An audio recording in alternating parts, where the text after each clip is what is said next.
Hi friends, welcome back. So friends, today వచ్చేసి మనకు market analysis. So Indian stock market analysis ఏ విధంగా ఉంది చూద్దాం. సో ముఖ్యంగా చూసినట్లయితే ఈరోజు మనకు ఇండియన్ స్టాక్ మార్కెట్ అనేది పాజిటివ్లో అయితే ముగిసిందండి. సో మనం నిన్న చెప్పినటువంటి వీడియోలో ఏదైతే చెప్పామో సో దాంట్లో చూసిన విధంగానే సో ఈరోజు అయితే పాజిటివ్ ఉంటుందని చెప్పేసి మనం నిన్ననే ఎక్స్పెక్ట్ చేయడం జరిగింది. సో ముఖ్యంగా వచ్చేసి మనకు నిఫ్టీ పిఎస్యు బ్యాంక్ అయితే దాదాపుగా 3.70% అయితే మూవ్ అయింది, మనకు అప్ సైడ్ మూవ్ అయింది. అన్నీ కూడా ఆల్ ఇండెక్స్లు తర్వాత అన్నీ కూడా మనకు ఏదైతే సెక్టార్స్ అన్నీ కూడా లాభాల్లోనే ఉన్నాయండి. ఏది కూడా ఈరోజు మనకు నష్టాల్లో అయితే కనిపించలేదు. అన్నీ కూడా మనకు లాభాల్లో కనిపించాయి. ముఖ్యంగా PSU banks and Nifty media okay 3.5% above ఉన్నటువంటిది. తర్వాత నిఫ్టీ కెమికల్స్, తర్వాత స్మాల్ క్యాప్ ఇండెక్స్ ఏదైతే ఉందో అది కూడా మనకు చాలా మంచి మూమెంట్ అయితే ఈరోజు కనిపించింది అనమాట. సో ఇది మనకు మెయిన్గా వచ్చే స్మాల్ క్యాప్, అదేవిధంగా నిఫ్టీ మీడియా, పిఎస్యు బ్యాంక్స్ అయితే ఎక్కువగా మనకైతే మూమెంట్ కనిపించిందండి.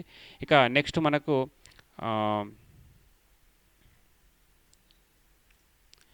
నెక్స్ట్ మనకు మెయిన్ ఇండెక్స్లు ఏవైతే ఉన్నాయో వాటి చూసినట్లయితే నిఫ్టీ 50 వచ్చేసి 1.56% అయితే మనకు పాజిటివ్లో క్లోజ్ అయినట్లుగా మనకు కనిపిస్తుంది.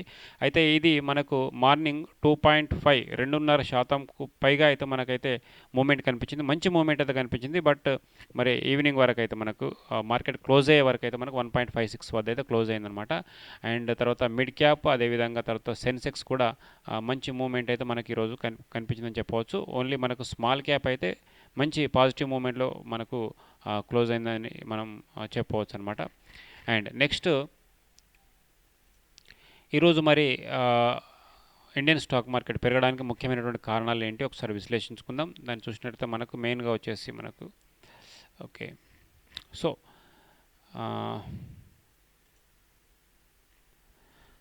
So Sensex ends 1200 points higher, investor earn 10 lakhs crores, దాదాపుగా 10 లక్షల కోట్లు అయితే మనకు ఇన్వెస్టర్స్ ఈరోజు ప్రాఫిట్ అయితే గెయిన్ చేశారు అని చెప్పేసి అయితే మనకు మార్కెట్ మరి లో వచ్చినటువంటి మరి యొక్క మూమెంట్ ఆధారంగా మనం చెప్పవచ్చు. సెన్సెక్స్ మనకు 1187 పాయింట్లతోని తర్వాత మంచి హయ్యెస్ట్ ఇక్కడ ఉన్నటువంటి 73,134 పాయింట్ల వద్ద క్లోజ్ అయినట్లుగా అయితే మనకు కనిపిస్తుంది అనమాట. తర్వాత నిఫ్టీ 50 అయితే మనకు 348 పాయింట్లు అయితే పెరిగినట్లుగా మనకు కనిపిస్తుంది. దాదాపు 10 లక్షల కోట్ల మరి ఇన్వెస్ట్మెంట్ అయితే పెరిగినట్లుగా ఇక్కడ అయితే మనకు చూస్తున్నాం మనం. దీనికి మరి ముఖ్యమైనటువంటి కారణాలు ఏంటి ఒకసారి విశ్లేషించుకుంటే మనం ఫర్దర్గా నెక్స్ట్ ఏం జరుగుతుందనేది ఎక్స్పెక్ట్ చేయొచ్చు. So why did the Indian stock market rise చూసినట్లయితే మనకు మెయిన్గా వచ్చేసి Trump signals the US Iran war nearing its end. So కాబట్టి ఈ ట్రంప్ ఎఫెక్ట్ ఏదైతే ఉందో సో ట్రంప్ చేసినటువంటి ప్రకటన ఆధారంగా మనకైతే యుద్ధం దాదాపుగా ముగిసేటువంటి అవకాశం ఉందని చెప్పేసి ట్రంప్ తెలిపారు. దానికి కొంత టైం పడుతుంది, ఒక 2-3 వీక్స్ అయితే పడుతుంది కంప్లీట్ మరి డీల్ కుదరడానికి అని చెప్పేసి అయితే ఆల్రెడీ ఇప్పటివరకు అయితే డీల్ ఏం కుదరలేదు. బట్ యుద్ధం అయితే దాదాపు ఎండ్ అయ్యేటువంటి అవకాశం ఉన్నట్లుగా అయితే మనకు ట్రంప్ ప్రకటన అనేది నిన్న చాలా మరి న్యూస్ ఛానల్లో రావడం జరిగిందనమాట. దీంతో పాటుగా మనకు పాజిటివ్ గ్లోబల్ క్యూస్ అంటే మనకు ఇంటర్నేషనల్ లెవెల్లో మనం నిన్న చూసాము, నిన్న ఈవినింగ్ మీరు వీడియో చూడవచ్చు. సో ఇంటర్నేషనల్ లెవెల్లో ఉన్నటువంటి అన్ని మరి ఇండెక్స్లు కూడా సో ఈవినింగ్ నుండే మనకైతే పాజిటివ్లో అయితే మరి మొదలయ్యాయి అండ్ పాజిటివ్లోనే క్లోజ్ అయ్యాయి. కాబట్టి అది కూడా మనకు ఇండియన్ స్టాక్ మార్కెట్ సంబంధించి మనం చూడవచ్చు అనమాట. అయితే కొరియా ఏదైతే కోస్పీ ఏదైతే ఉందో సో ఈ ఇండెక్స్ అనేది ఆల్మోస్ట్ 8%. సో జపాన్ నిక్కీ వచ్చేసి మనకు 4.61%. మామూలుగా పెరగలేదు, అయితే 8% పెరగడం అంటే మామూలు జంప్ కాదు ఇది. సో ఆల్మోస్ట్ అంటే ఇట్లా ఈ విధంగా ఈ సెంటిమెంట్ అనేది మనకు ఈ విధంగా మనకు వర్క్ అవుతుందని చెప్పేసి చూడవచ్చు అనమాట.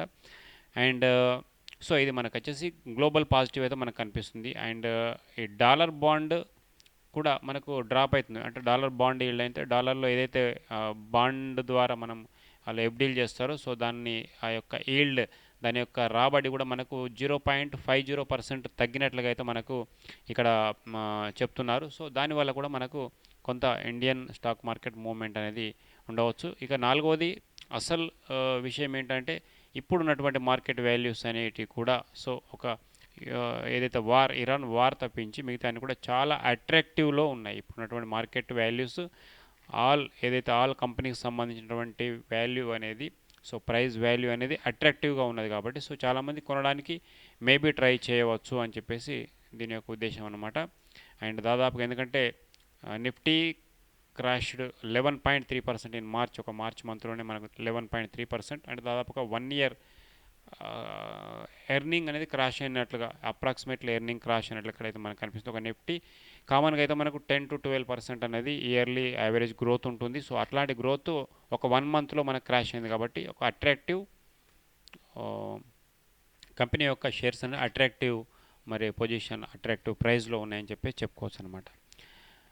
అండ్ సో ఇది మనకు మెయిన్ సపోర్ట్ జోన్ వచ్చేసి 22,500 నుండి 22,300 వరకు ఉన్నట్లుగా అయితే మనకు ఇక్కడ నిపుణులు చెప్తున్నారు. అండ్ తర్వాత ఇక్కడ 22,900 నుంచి 23,000 వరకు అయితే మనకు మంచి సపోర్ట్ ఉన్నట్లుగా మనకు నిపుణుల యొక్క అంచనా అనమాట. సో ఇది మనకు మార్కెట్కి సంబంధించి. ఇంకా కొంత మనం తెలుగులో సమాచారం చూద్దాం. సో ఈరోజు వచ్చినటువంటిది మరి స్టాక్ మార్కెట్ బౌన్స్ బ్యాక్, ఇది నిజమైన బుల్ ర్యాలీ అయినా లేదా బురిడి కొట్టించే ప్లానా అని చెప్పేసి ఇది ఒక మనకు న్యూస్ అయితే రావడం జరిగింది. ముఖ్యంగా చూసినట్లయితే మనకు ఈరోజు ఇంతకుముందు చెప్పినట్లుగా మనకు 13 లక్షల కోట్ల సంపద పెరిగినప్పటికీ కూడా ఇది మరి నిజమైనటువంటి బుల్ ర్యాలీ అయినా అని చెప్పేసి కూడా మనం చూసుకోవచ్చు. కాకపోతే దీన్ని మనం అంత ఈజీగా నమ్మాల్సినటువంటి అవసరం లేదు, ఎందుకంటే ఒక రిలీఫ్ ర్యాలీ అని చెప్పేసి ఇక్కడ మనకు చెప్తున్నారు మార్కెట్ నిపుణులు. అయితే ఇది ఓవర్ సోల్డ్ జోన్, అంటే ఎక్కువగా మనము మార్కెట్లో ఉన్నటువంటి మరి అమ్మకాలు జరిగినప్పుడు షార్ట్ కవరింగ్ అనేది కంపల్సరీ జరుగుతుంది. షార్ట్ కవరింగ్ మీన్స్ మళ్ళీ అది యూటర్న్ తీసుకునేటువంటి అవకాశం అయితే ఉంటుందన్నమాట. కాబట్టి అందులో ఇదొకటి కావచ్చు అని చెప్పేసి అయితే నిఫ్టీ అయితే ఇంతకుముందు చెప్పినట్టు 23,000 వద్ద అయితే మంచి రెసిస్టెన్స్ అయితే ఉన్నది.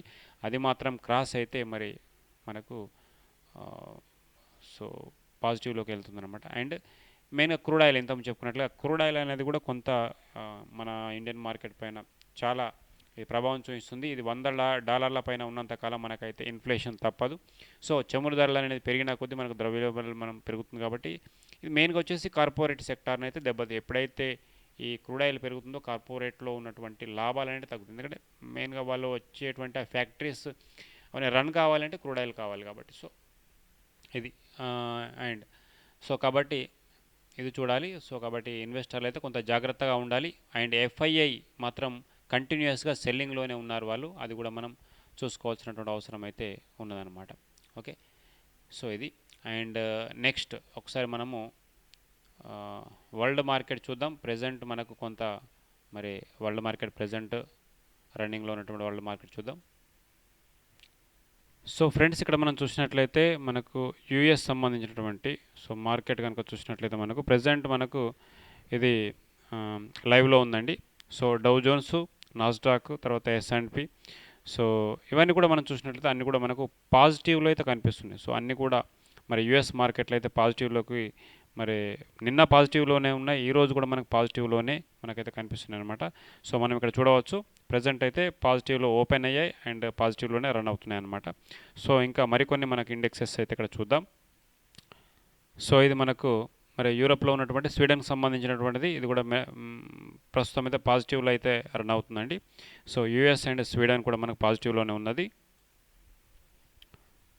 సో ఇది వచ్చేసి మనకు ఫ్రాన్స్ సంబంధించి, సో ఫ్రాన్స్ ఇండెక్సెస్ కూడా మనకైతే గ్లోబల్గా చూసినట్లయితే పాజిటివ్లోనే ఉన్నాయి. సో ఇప్పటివరకు అయితే ఇరాన్ సంబంధించినటువంటి మరి ఎఫెక్ట్ కొంత తగ్గిందా అని చెప్పేసి అయితే అనిపిస్తుంది. సో 2 days నుంచి అయితే మనకు అన్ని గ్లోబల్ ఇండెక్స్లు అన్నీ కూడా పాజిటివ్గా కనిపిస్తున్నాయి అనమాట.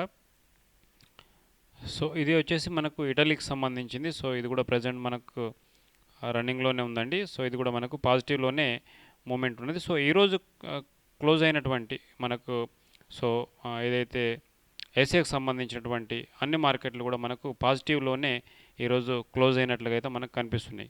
సో కాబట్టి అంటే వరల్డ్ మార్కెట్ అంతా కూడా మనకు పాజిటివ్లో మూవింగ్లో ఉన్నట్లయితే మనకు కనిపిస్తుంది. ఇది ఒకటి మనకు మంచి విషయమే మార్కెట్లకు సంబంధించి.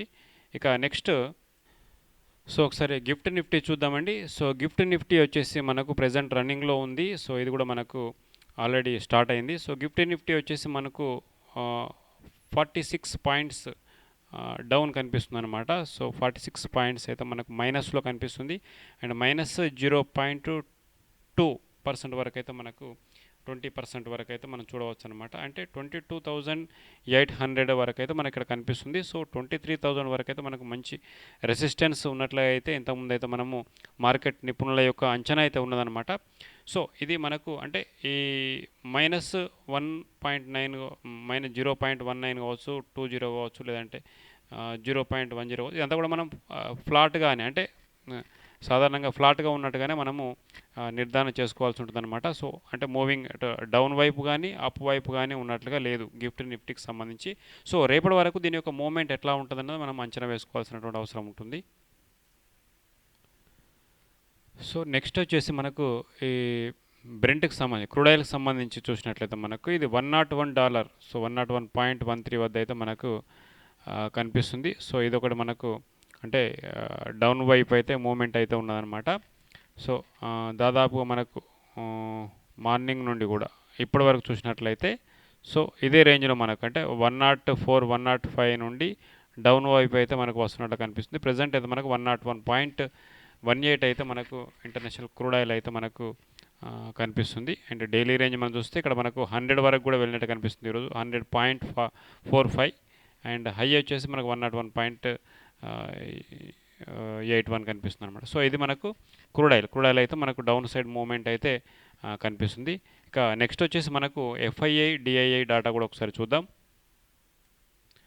సో టుడే వచ్చేసి మనకు ఫారిన్ ఇన్వెస్టర్స్ అదేవిధంగా డొమెస్టిక్ ఇన్వెస్టర్స్ కనుక చూసుకున్నట్లయితే మనకు నిఫ్టీలో మనకు సో డిఐఐ వచ్చేసి ఈరోజు మనకు సో నెట్ వాల్యూ వచ్చేసి మనకు పాజిటివ్లో ఉంది 7,000 బయింగ్లో ఉన్నది మనకు.